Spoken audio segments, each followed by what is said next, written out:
दोस्तों, अब तो आपने देख लिया ना, सरकारें जब चाहे तब किसी का नाम, किसी की आइडेंटिटी और किसी को भी आतंकवादी साबित कर सकती है।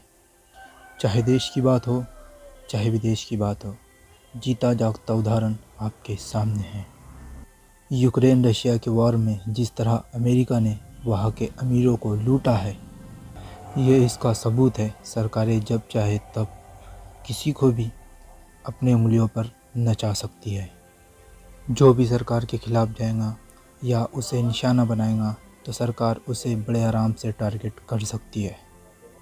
उसे आतंकवादी घोषित कर सकती है, उसे देशद्रोही घोषित कर सकती है और उसका सब कुछ छीन सकती है।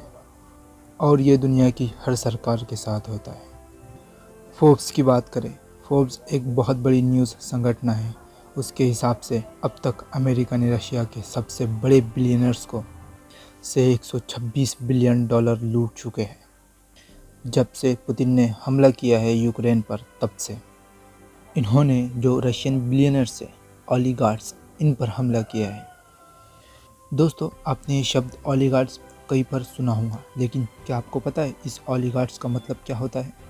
दोस्तों, ओलिगार्ड्स उन लोगों को कहा जाता है जो ना कि बिजनेसमैन होते, बल्कि उनका इन्फ्लुएंस बाकी पॉलिटिकल पार्टीज़ में भी होता है और ये हर देश में पाए जाते हैं। इनके ही पैसों से सरकारें चलती है और बनती है। अब इनकी संपत्ति छीन ली गई है और इन्हें काफ़ी सारे सैंक्शन का सामना करना पड़ा है। अगर हम आसान शब्दों में कहें तो सीधे सीधे इनकी सिटीजनशिप पर बात आ चुकी है। सोचिए, अगर कभी ऐसा हो कि अमेरिका और भारत में कभी टेंशन बढ़ जाए, और क्या अमेरिका ऐसा ही करेगा जैसे हमारे जो बड़े बड़े दिग्गज इंडिया में रहते हैं, जैसे मुकेश अंबानी जी, फिर अजीम प्रेम जी, उनकी संपत्ति को जमा कर लेगा? अब इसमें क्या होता है दोस्तों, ये जो लोग हैं वो किसी टेररिस्ट ग्रुप को नहीं फंडिंग कर रहे थे, ये सरकार को फंडिंग कर रहे थे।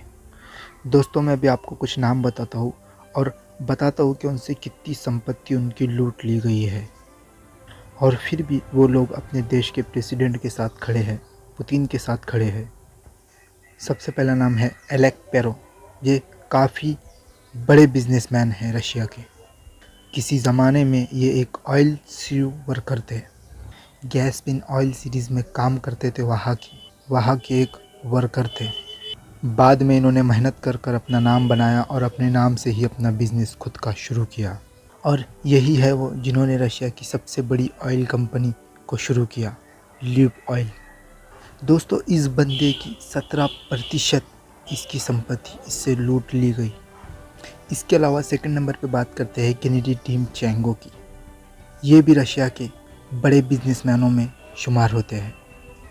ये पुतिन की इनर सर्कल में रहते हैं, यानी पुतिन के बेहद करीब है। इसे ब्रिटिश सैंक्शन का सामना करना पड़ा है और इनसे जो है काफ़ी कुछ लूट लिया गया है। केनेडी टिमोशेंको एक गैस कंपनी के ऑनर है। नोवाटेक इनकी कंपनी का नाम है, और एक केमिकल कंपनी जिसका नाम पेट्रो है, ये उसके भी ओनर है। इनका काफ़ी बड़ा नाम है रशिया में। इनसे भी 4.4 बिलियन डॉलर इनकी दौलत से चूस लिए गए। इसके अलावा जो पुतिन के सन इन लॉ है, फॉर्मर, इनकी भी दौलत को सीज कर दिया गया है। अब ब्रिटिश गवर्नमेंट ने क्या किया, जब रशिया ने वॉर किया यूक्रेन पर, तब से अभी तक रशियन बैंक के जो सारे एसेट्स है वो सीज कर दिए गए हैं इंग्लैंड में।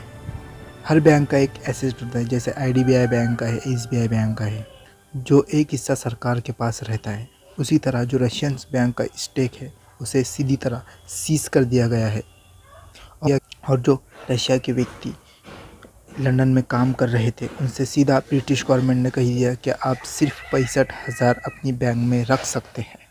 इसका मतलब ये हुआ, जो यूके में रशियंस रहते हैं जो अमीर है, मगर वो 65,000 डॉलर ही रख सकते हैं, तो इसका मतलब ये हुआ कि आपको यूके छोड़ना होगा और आपके जो पैसे हैं वो लूट लिए गए हैं। ये सीधा आर्थिक आज़ादी पे वार है। दोस्तों, ये कहाँ तक सही है? अब ज़रा सोचिए, क्या एक आम रशियन ने ये डिसीज़न लिया यूक्रेन के ऊपर हमला करने का? लेकिन जो नुकसान हुआ वो आम जनता का ही हुआ।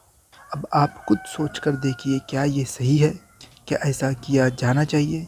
सीधे सीधे अमेरिका, ब्रिटिश गवर्नमेंट और यूरोपियन एम्पायर ने सीधा सीधा रशिया को लूटा है।